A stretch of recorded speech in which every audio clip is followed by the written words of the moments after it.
Siapa sih yang nggak mau punya banyak uang dan mencapai financial freedom? Pasti banyak. Tapi nggak bisa dipungkiri juga kalau proses untuk mencapai financial freedom itu nggak mudah dan complicated. Nah, di buku lisan kali ini aku mau membedah buku Rich Dad, Poor Dad karya Robert Kiyosaki and Sharon Lechter. Penulisnya banyak menjelaskan cara-cara dan tips dalam mengelola keuangan dan bahkan membantah mitos kalau hanya orang berpenghasilan tinggi yang bisa kaya. Buku ini juga banyak dipakai oleh finance gurus di seluruh dunia sebagai inspirasi dan panduan untuk sukses. So, yuk kita bahas. Insight pertama, financial literacy adalah kunci dalam membangun kekayaan. Nah, salah satu hal yang sangat ditekankan di buku ini adalah pentingnya edukasi finansial. Karena menurut penulisnya, kebanyakan orang tuh cenderung lebih fokus ke cara mendapatkan uang sebanyak-banyaknya. Padahal prinsip kekayaan itu sebenarnya, it's not just how much money you make, it's how much money you keep.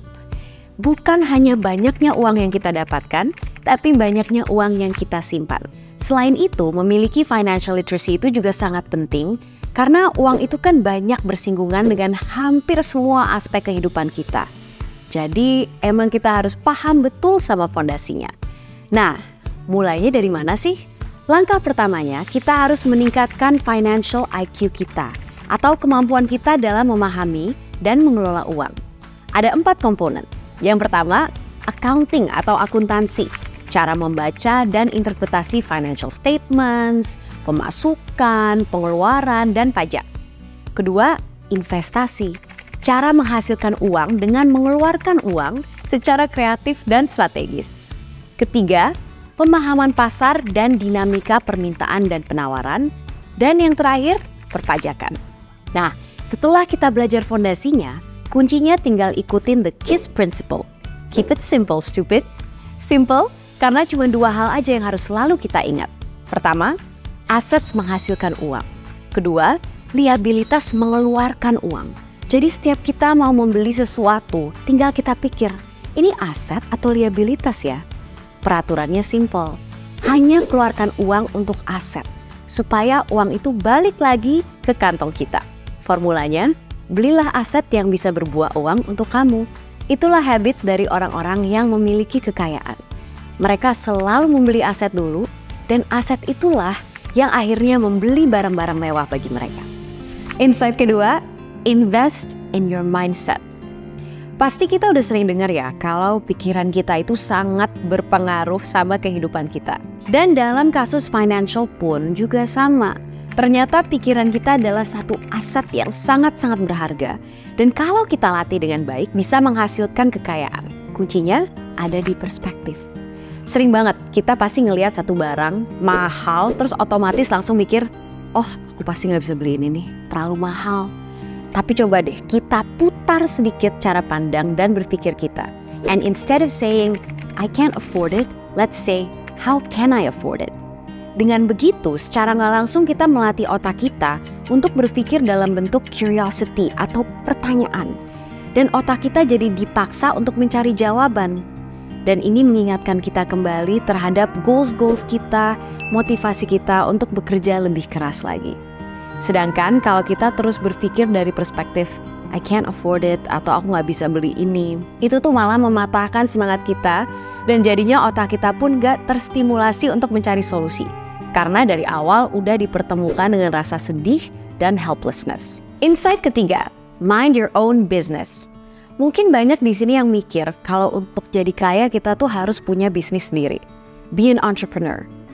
Ya bisa dimengerti sih, sekarang kan banyak banget nih yang mengglorifikasi menjadi entrepreneur. Katanya enak jadi bos sendiri, terus fleksibel, pendapatannya lebih besar, dan banyak lagi. Padahal gak semua orang memiliki keinginan atau kemampuan memulai bisnis mereka sendiri. And starting a business simply might not be for everyone, and that's okay. But don't let that stop you. Minding your own business means staying true and sure to your own lane. Doing your own thing to build your wealth. Karena membangun kekayaan itu bisa dari banyak hal. Dari investasi atau membeli aset seperti saham, real estate, obligasi. Dan menurut penulisnya sebenarnya hal-hal seperti ini tuh bisa dianggap bisnis juga. karena tetap butuh pemahaman, strategi, dan kegigihan untuk bisa sukses. So don't be too pressured to start a business. Selama ekosistem finansial kita sehat dan aset yang kita beli terus menghasilkan uang, kita juga bisa kok meraih kebebasan finansial.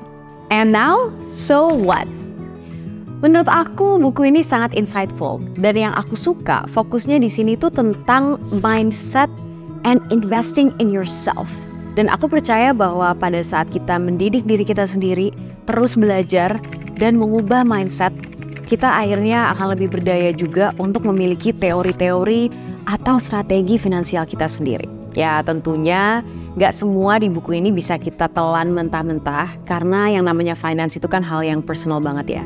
Jadi dalam merakit plan atau strategi financial pribadi kita pun harus benar-benar realistis dalam menyesuaikan dengan pemasukan, pengeluaran kita, goals kita, dan safety net kita. Dan satu hal lagi yang harus diingat juga, untuk mencapai financial freedom itu butuh proses. Jadi kita juga harus bisa fleksibel dan sabar dalam prosesnya. Okay, thanks for listening, curious people. If you want me to read a book and share with you my favorite insights, tolong kasih book recommendations di komen di bawah ini. Dan jangan lupa untuk subscribe, like, comment, and turn on notifications. Bye!